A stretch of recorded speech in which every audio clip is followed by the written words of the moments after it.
Welcome back to Becoming You Again. I'm your host, Karen Nelson. I'm a certified divorce confidence coach, and this is the podcast where I teach you how to reconnect with yourself, create emotional resiliency, and live a truly independent life so you can have an even better life than when you were married.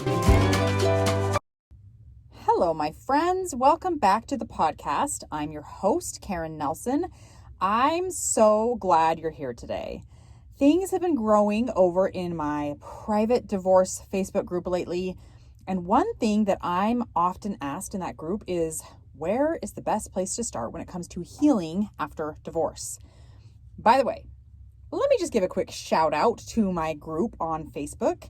This group is for women who are going through a divorce or who are divorced, who want guidance and support as they figure out this new chapter in their life. This group is amazing. It is a great place to be. I'm in the group every day, interacting, guiding, asking thought-provoking questions, teaching, and the women in this group are very giving and very supportive as well. If this group sounds like something that you want to be a part of, then come join us.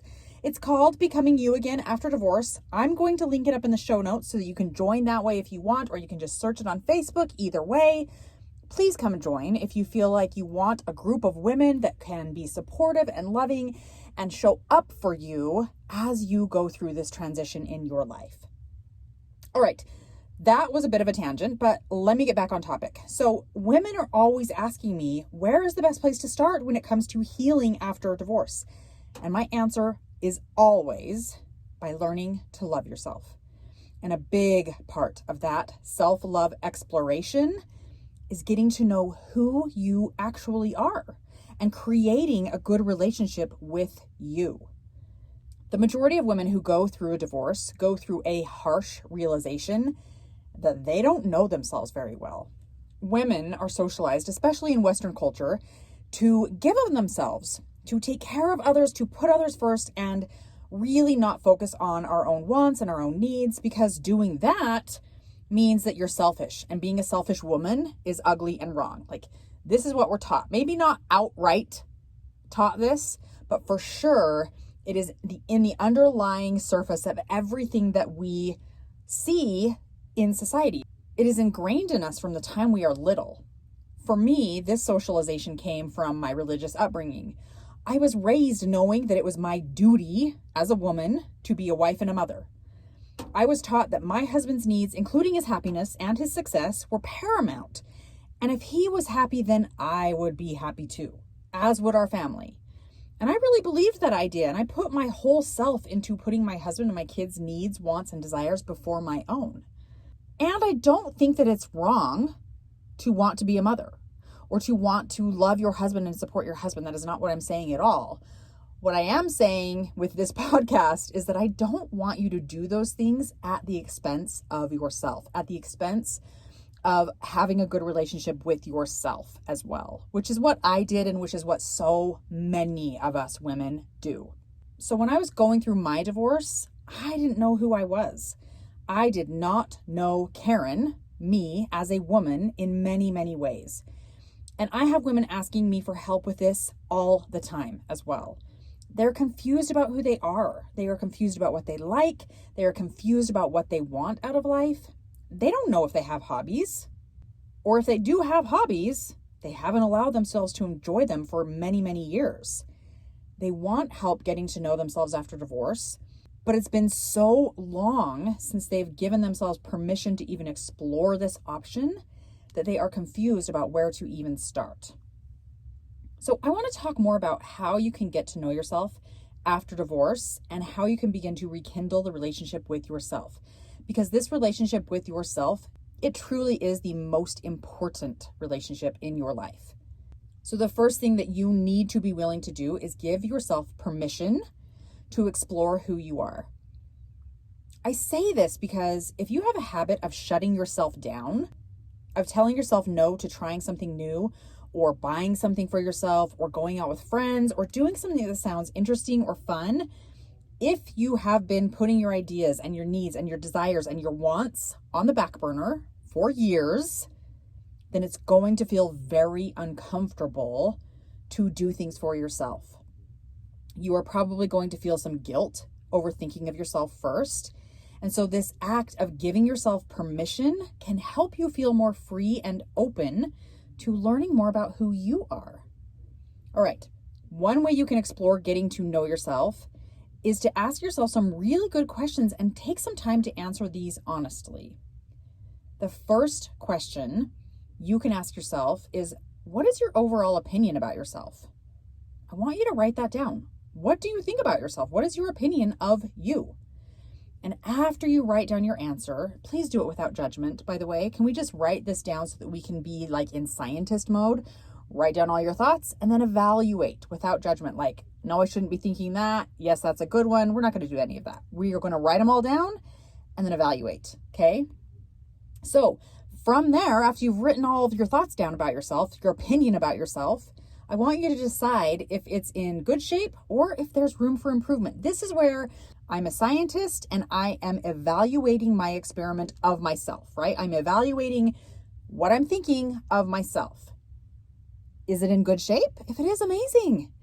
And if not, there's probably some room for improvement. Let's see where we can improve, okay? The next questions I want you to ask yourself is, what are your dreams for the future? You maybe have never asked yourself this question and given a truly honest answer where you are answering from your knowing. I definitely had never done this until I got divorced. Whatever my husband's dreams were, those I adopted as my own dreams, okay?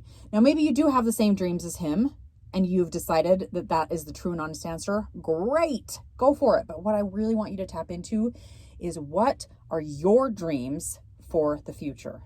And be honest, open up, be willing to figure out what that is. Be willing to let your brain work on it. Don't beat yourself up if you aren't quite sure. That's okay.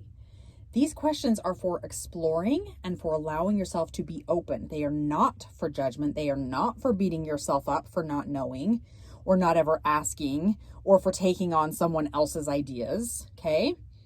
If you don't know the answers to these questions yet, write it down on a piece of paper and then leave out the paper and read through the question every day and really let your brain percolate on it and get to work searching for some answers. Your brain is really good at searching for answers and then figuring things out. So put your brain to work, especially on something as important as this. The next question that I want you to ask yourself is kind of a two-part question. The first part of this question is, when I'm doing this, I feel vibrant and alive. And so what is that thing, right? What is the answer to this thing that makes you feel vibrant and alive? Figure out what that is. And the second part to that question is, depending on whatever you wrote down, when was the last time I did that thing and how often do I allow myself to do it? So whenever I do this thing, I feel vibrant and alive. And how often do I allow myself to do that thing, right? So spend some time answering those questions and open yourself up to getting to know more about who you are as a person, as a woman, as a human. When I worked with Karen Nelson as my divorce coach, I worked on myself from the inside out. Best of all, I learned to love and forgive myself through my divorce. I found me again, and I started putting my needs first. I learned to create healthy boundaries without people-pleasing or being codependent. I found my confidence again, and I am proud of who I've become. I would tell any woman who is going through a divorce that if you are struggling to know who you are, or if you're struggling to believe that your life can be good again, then you need to work with Karen as your coach. She helps you see that your life doesn't end with divorce, and it's really the beginning of something new and amazing. If this sounds like something you'd be interested in, click the link in the show notes to find out more about how to work with Karen Nelson. So before I end today's podcast, I want to offer you a little challenge that you can undertake on your own to get to know yourself. I want you to think about this movie, Runaway Bride. It came out, I don't even know, like 10, 15 years ago, somewhere in that range. I could be off, but I think it's somewhere around there. And if you remember it, it's a movie that had Julia Roberts and Richard Gere, and Julia Roberts' character was notoriously engaged to several different men at different times. And Richard Gere plays this reporter who is writing a story about her because she never actually ends up marrying any of these guys. She gets to the altar and then just doesn't show up or breaks off the engagement or whatever, right? And that's why it's hence the name Runaway Bride, right? Okay, so during part of the movie, Richard Gere points out to Julia Roberts' character that whatever eggs her boyfriend at the time or her fiance at the time liked, she adopted those as her likes. She adopted those eggs as her likes. Like one guy really liked scrambled eggs, and so those were the kind of eggs that she liked. And one guy really liked poached eggs, and so those were the eggs that she liked. And one guy really liked over easy, and so those were the eggs that she liked. But she never really could say on her own, independent of what her fiance at the time thought, what her choice of favorite eggs would be. And he pointed this out to her. And I think so many of us women do this same type of thing with our husbands who we've spent many, many years with, or who we've dated, or who we spend a lot of time with, right? Most of us are not even doing this consciously. I want you to be aware of that. There is a lot of social programming going on of we need to keep our husbands happy. And by doing that, and by liking what they like, that in turn will make him happy. So if you've been doing this, don't beat yourself up, okay? A lot of this is just programming that we need to deprogram out of our brains that we're not even in the moments aware is happening.